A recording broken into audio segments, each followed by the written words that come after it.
Rudy, Mr. Chairman, a very warm welcome to Basford United Football Club. How are you after a very busy past few days? Oh, well, thanks very much, Mark. It's been just remarkable this last couple of days. Such a huge change, for my life. The last 2 days, it's been just incredible.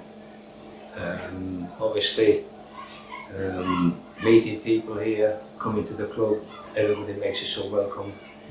But I've not exactly been a stranger to Basford United, because knowing Chris, our ex-chairman for the last 20 years, obviously made this transaction very, very easy. Before we get into that and your new role and a few more details, can you offer a little insight into Rudy Funk as a person, outside of football? Is that possible? Yes, of course. Outside football, as we all know, if you're in the changing room, if you're in the football environment, you have to do what you have to do. But outside football, I enjoy my life around my family. I've got 2 lovely daughters, my wife, Sue. Over the period of time, whilst I've been involved in football, she's been constantly at my side. And I just enjoy life in general. The most important thing which I enjoy outside football, obviously football as well, is meeting and mixing with people, communicating with people, because I enjoy every walk of life, and probably that's made me the person who I am today. If you can, are you able to explain this move and the change of chairmanship and how it came about? It certainly came a little bit unexpected. As you know, my last club was at Pickering Town, where I've had a fabulous time, great club. But I just felt it's time to move on. I've been there, I've done the job that I've been asked to do, to keep them up in the division. And we were all happy and very, very pleased with the outcome. But after that, I felt I have to move on. But you still have that burning feeling in yourself. There's still so much left in me, in the football world. And I will say, to put it on record, I do apologise to a lot of clubs which have been in touch and they asked me, if I probably want to go back, into the game. And I left quite a few shocked, when this announcement came. So I do apologise, and I'm very grateful that people, wanted me to get back into the game. You now hold a position in the boardroom, but for the last X amount of years you've been in the dugout, you've been the one managing the team. How have you found that transition from a manager to a chairman? Well, it's extraordinary. I've always said probably over 2 decades plus, I've been in the dugout, I've been in the changing room, I've been involved in football. And I've always explained to anybody who worked alongside me or with me that football offers you so many opportunities. I think football in general, you start as a youngster, then you progress into the senior side. After the senior side, when you finish playing, the playing career is not very long for a footballer. You look for different options. And football gives you options, to become a physio, to become a coach, from a coach to become an assistant manager, then a manager. And when I started my journey as a manager, some many years down the line, I always knew there comes a day, right, when something's got to change.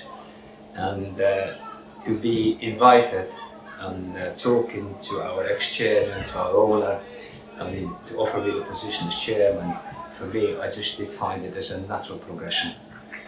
But this last 20 years or so, this journey as a manager,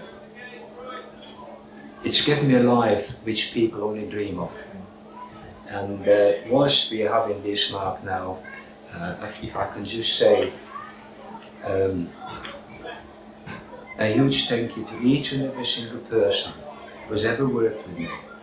They've been outstanding. People, not just who've been close in my management circle, players, incredible. The boardroom, the chairmans, the sponsors, the media, and most of all, the guys who I absolutely adored week in and week out, they were the fans. You know, so I know, I mean, I've been only in this job for a few days, but that's the kind of thing which I miss, but you know, at my age, I think this position is more suitable. So what I would like to say to all the guys who I've mentioned, I would like to say, if you ever have the opportunity to come to Basford, I would like to make you as welcome as you always did in all this incredible journey which I've had. And I will make you welcome and I will honor you. Anybody, whoever it is, please come and knock on the door. And I can't thank you enough what you've done for me. Very noble indeed. Just one last question on management. Yes. Do you have any regrets looking back? Yes. There's only one regret which I have. As a manager, it's very, very difficult. There's only probably managers who will understand what I'm going to say now. Sometimes you've got to be tough, sometimes you've got to be strong, sometimes it's hard in difficult situations, you know, to be nice. So sometimes you make decisions, i.e. like rash decisions, or you say something which you really, in my opinion, after sitting down and evaluating, you shouldn't have said that. So they're my biggest regrets. But there's one thing which I will say to you, Mark. Whenever I close that changing room door, or whenever I've left the ground, that was all forgotten, because I knew the next day it brings a different enjoyment or a different situation. So I'm really sorry if I've ever upset anybody. I'm man enough to admit that, but that is just part of the job, and I hope people understand that. Back to present day then, your current role and your new role. You've been here on site now for the last couple of nights. We've met a few times. You've met the volunteers, the staff, some of the players. What are your first impressions as Rudy Funk, the chairman of Basford United? Well, just before we go to that, Mark, I just would like to underline how all this came about, because it's hugely important so people know. I have known Chris Monroe, the guy who's been in charge for 16 years as a chairman, right? For over 20 years I've known him. And I also would like to put on record, it's an honor, it's a privilege, you know, for him to ask me, to step into this role, because he really trusts me with all the hard work what he's done, which anybody who knows what Basford was some many 16 years plus down the line, and seeing today such an impressive, right, setup, it's just incredible and remarkable, what the man has achieved. Meeting the guys and meeting yourself and everybody else, the welcome yet again, it was just like home from home. Sitting down with my secretary, with Joe, sitting down with Jessica, our finance person, with yourself, the groundsman, the staff, the bar ladies, all the volunteers, the gate man, I forgot his name, I think it was Steve. Yeah. Rob. It was Rob, forgive me. They've all had such a warm reception. I've also met then some of the junior coaching staff and so on and so forth. So it's been just a most amazing time already. I've underlined the journey that people gave me over all these 20 years plus. It started with these last 2 days just about the same. So hopefully it continues that way. Naturally, when there's a change of chairmanship and a change at the top, there's some questions about reassurances and plans and ideas. Have you got anything short-term, medium-term, long-term about what's in the pipeline? Do you have any ideas how you move this club forward? In the long term, I would like to fill the shoes of our ex-chairman, what he's done, and continue the good work what he started. That's in the long term. In the short term, as you can see, we've already appointed two absolutely incredible managers, but we'll probably come to that in a second. And in the short term, I would like to have a meeting with our fans, the fans forum, to reassure them that we work on a genuine base. I want to be open with them. I want that they understand that Basford is a club which is a progressive club, and that's the reason why I'm sitting here now, to reassure that, and that anybody who comes, because it's a very close-knit community here, that they get, if I may say, some value for money. They come, they enjoy it, and I've also been told, and I've also been on scene, there's a lot of families which bring kids, and there's a lot of kids involved in this football club, so they have just like an enjoyment out of it, not just to come to game of football. There are certain things, apart from that, further down the line, to make a huge, like a relationship, and form a great relationship with existing sponsors, and probably enhance that and go further afield, see how important they are to us and how valuable they are to us, and knock on from there and see how much more we can add to the value of what Chris already has achieved. As you mentioned in there, it's not only a change in the boardroom, but a change in the dugout as well. We've introduced James Jepson and Danny Holmes. They're going to now take us forward on the pitch. Yes. Danny, I'm not too sure how much or little you know of him, but yes. James in particular you know very, very well. We've asked him whether he's sat down with himself. Have you sat down? How did that come about? Prior obviously for me taking the job, Chris and myself had a bit of a chat, and we were saying the club is a forward-moving club, so we would like to also employ, some forward-thinking and young people, right? Because I think I say that probably half-heartedly. It's a young man's game now. Things are changing. The whole understanding of football is changing. So we need probably some younger managers.